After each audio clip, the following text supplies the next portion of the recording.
வணக்கம். இது பருதி ஊடகத்தின் மதிய நேர பிரதான செய்திகள். முதலில் தலைப்புச் செய்திகள். மாத்தறை சிறைச்சாலையில் அமைதியின்மை, காவல்துறையினர் அதிரடி நடவடிக்கை. சடலமாக மீட்கப்பட்ட சிறுவன் துயரத்தில் அம்பாறை பிரதேசம். கொழும்பில் திடீரென வேரோடு சாய்ந்த பாரிய மரம், 7 வாகனங்களுக்கு சேதம். தலைக்கவசத்தால் கொடூரமாக அடித்துக் கொல்லப்பட்ட பாடசாலை மாணவன், 11 பேர் கைது. ஜாழ் இளைஞர்களிடம் தொடரும் காவல்துறையினரின் அடாவடி, வேடிக்கை பார்க்கும் அரசு. விசாரணையை மூடி மறைக்கும் அனுர அரசு, அம்பலப்படுத்தும் நாமல். கொழும்பில் துப்பாக்கிச் சூட்டிற்கு இலக்கான டேன் பிரியசாத் உயிரிழப்பு. அர்ச்சுனா எம்பிக்கு நீதிமன்றம் பிறப்பித்த அதிரடி உத்தரவு. இனி தொடர்வன விரிவான செய்திகள்.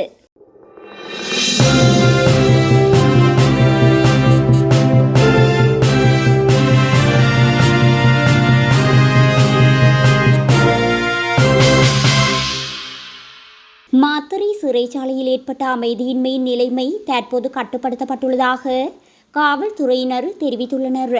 அந்த சிறைச்சாலையில் உள்ள 2 கைதிகள் குழுக்களுக்கிடையே நேற்றைய தினம் இரவு இந்த மோதல் ஏற்பட்டதாக காவல்துறையினர் தெரிவித்தனர். இந்நிலையில் இதனை கட்டுப்படுத்துவதற்காக சிறைச்சாலை அதிகாரிகள் வாகனத்தை நோக்கி துப்பாக்கிச்சூடு நடாத்தியுள்ளனர். எனினும் மோதலை கட்டுப்படுத்த முடியாத நிலை காரணமாக நேற்றைய தினம் இரவு கண்ணீர் புகை தாக்குதலையும் மேற்கொள்ள வேண்டியதாயிற்று என காவல்துறையினர் தெரிவித்துள்ளனர். நிலைமையை கட்டுப்படுத்துவதற்காக காவல்துறையினர் விசேட அதிரடிப்படையையும் அழைப்பதற்கு நடவடிக்கை எடுக்கப்பட்டதாக தெரிவிக்கப்பட்டது.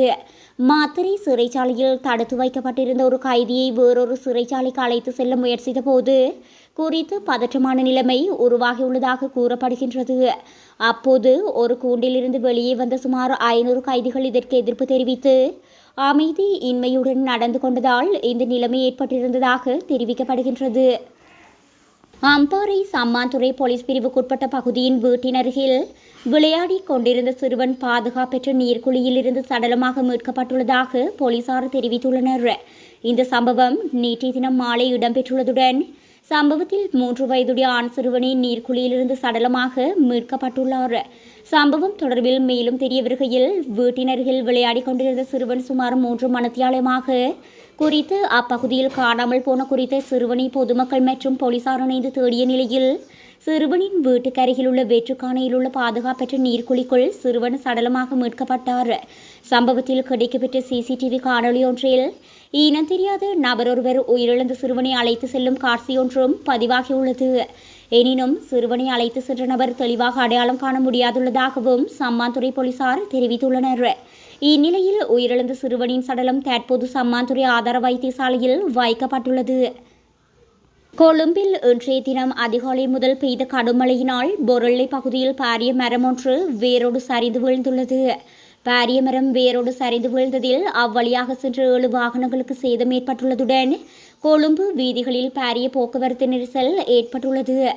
இந்நிலையில் மரத்தை வெட்டி அகற்றும் நடவடிக்கையில் கொழும்பு மாநகர சபையும் தீயணைப்பு படையினரும் ஈடுபட்டுள்ளமை குறிப்பிடத்தக்கது. பாடசாலை மாணவன் ஒருவரை தலைக்கவசத்தால் அடித்துக் கொன்ற சம்பவம் தொடர்பாக 11 சந்தேக நபர்கள் கைது செய்யப்பட்டுள்ளனர். வேலகெதர போலீஸ் பிரிவின் அரேபுல கந்த பகுதியில் நேற்றைய தினம் இரவு இந்த சந்தேக நபர்கள் கைது செய்யப்பட்டதாக போலீசார் குறிப்பிட்டுள்ளனர். கைது செய்யப்பட்ட சந்தேக நபர்கள் 15 முதல் 18 வயதுக்குட்பட்டவர்கள் என்றும் அவர்கள் அரேபுல மற்றும் அம்பகோட் பகுதிகளைச் சேர்ந்தவர்கள் என்றும் போலீசார் தெரிவித்துள்ளனர். கடந்த 16ஆம் தேதி வேலகெதர போலீஸ் பிரிவின் ஹவன்புல பகுதியில் தனிப்பட்ட தகராறு காரணமாக பலர் சேர்ந்து 16 வயதுடைய ஒரு மாணவனை மற்றும் தலைக்கவசத்தால் தாக்கி காயப்படுத்தியுள்ளனர். காயமடைந்த மாணவன் குருநாகல் மருத்துவமனையில் அனுமதிக்கப்பட்டு சிகிச்சை பெற்று வந்த நிலையில் நேற்றைய தினம் உயிரிழந்தார். இந்நிலையில் சடலம் குருநாகல் மருத்துவமனை பிரேதாரியில் வைக்கப்பட்டுள்ளதுடன் மாவத்தகம மற்றும் வேலகெதர போலீஸ் நிலையங்களால் மேலதிக விசாரணைகள் மேற்கொள்ளப்பட்டு வருகின்றன. ஜாலில் வீதியில் சென்ற இளைஞர்களுடன் காவல்துறையினர் அராஜகத்தில் ஈடுபட்டுள்ளதாக குற்றச்சாட்டொன்று முன்வைக்கப்பட்டுள்ளது. குறித்த சம்பவம் நேற்றைய தினம் இடம்பெற்றுள்ளதாக தெரிவிக்கப்படுகின்றது. சம்பவம் தொடர்பில் மேலும் தெரிய வருகையில் நேற்றிரவு யாழ்ப்பாணத்தைச் சேர்ந்த இளைஞர்கள் சிலர் காரில் வவுனியா நோக்கி பயணித்துள்ளனர். இதன்போது மாங்குளம் காவல்துறையினர் அவர்களை வழிமறித்த நிலையில் வழிமறிக்கும் போது டார்ச் லைட்டின் வெளிச்சத்தை கண்களில் பாய்ச்சியுள்ளனர். இதனால் காரில் பயணித்த இளைஞர்கள் நிலை குலைந்த நிலையில் காரில் இருந்து இறங்கிய இளைஞர்கள் இப்படி வெளிச்சத்தினை கண்களில் பாய்ச்சி வாகனங்களை மறைக்கக்கூடாது என எடுத்துரைத்துள்ளனர். இதன்போது குறுக்கிட்ட காவல்துறையினர் இளைஞர்களை மிரட்டும் வகையில் அப்படித்தான் செய்வோம், என்ன செய்ய முடியும் என தெரிவித்துள்ளனர். இதன்போது இளைஞர்கள் பதில் காவல்துறை மாதிபர் பிரியந்த வீரசூரியவை இவ்வாறு வாகனங்களை டார்ச் லைட் வெளிச்சத்தை கண்களில் பாய்ச்சி மறிக்கக்கூடாது என்று உத்தரவிட்டுள்ளார் என சுட்டிக்காட்டியுள்ளனர். இதன்போது காவல்துறையினர் அவரது அறிவிப்பு குறித்து எமக்கு தெரியாது என்று கூறிவிட்டு சிங்களத்தில் பேச ஆரம்பித்துள்ளனர். இந்நிலையில் இளைஞர்கள் எமக்கு சிங்களம் தெரியாது, தமிழில் பேசுங்கள் என கூறிய வேளை இது ஸ்ரீலங்கா, நீங்கள் சிங்களம் பேசத்தான் வேண்டும், தமிழில் எல்லாம் பேச முடியாது என மிரட்டியுள்ளனர். குறித்த காவல்துறையினர் மேலங்கியினை அணிந்திருந்த நிலையில் அவர்களது தகட்டு இலக்கம் மறைக்கப்பட்டிருந்துள்ளது. இந்நிலையில் உங்களது தகட்டு இலக்கத்தை கூறுங்கள், நாங்கள் இதுகுறித்து வடக்கு மாகாண சிரேஷ்ட பிரதி காவல்துறை மாதிபர் திலக் தனவாலிடம் முறையிடுகின்றோம் என இளைஞர்கள் தெரிவித்துள்ளனர்.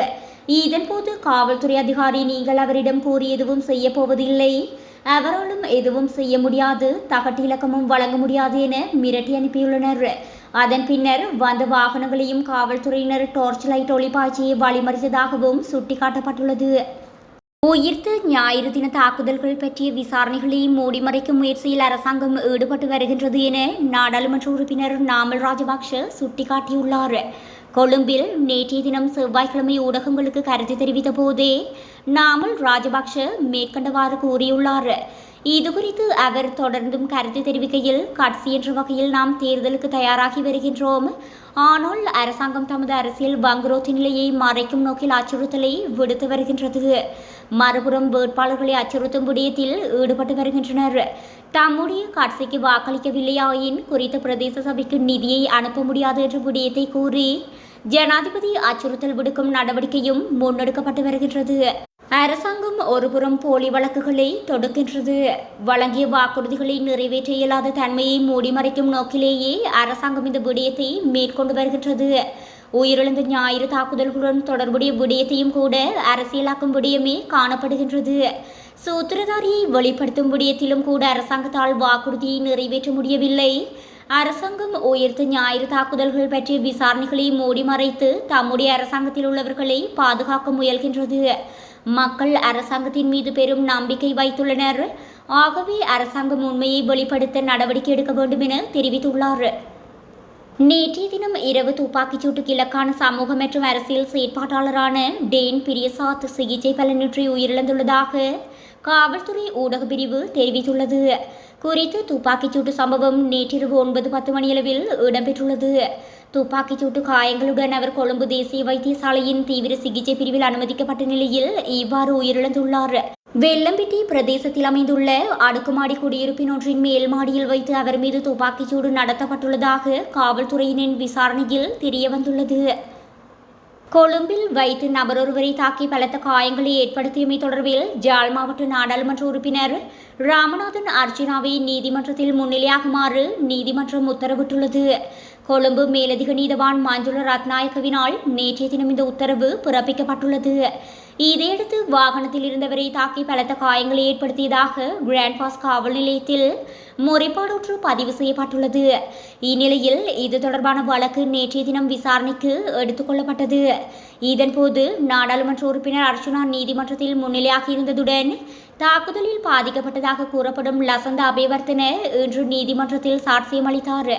விசாரணைகளை பரிசீலித்த நீதவான் நாடாளுமன்ற உறுப்பினர் ராமநாதன் அர்ச்சனாவை எதிர்வரும் செப்டம்பர் மாதம் 25ஆம் தேதி மீண்டும் நீதிமன்றத்தில் முன்னிலையாகுமாறு கொழும்பு மேலதிக நீதவான் உத்தரவிட்டுள்ளார்.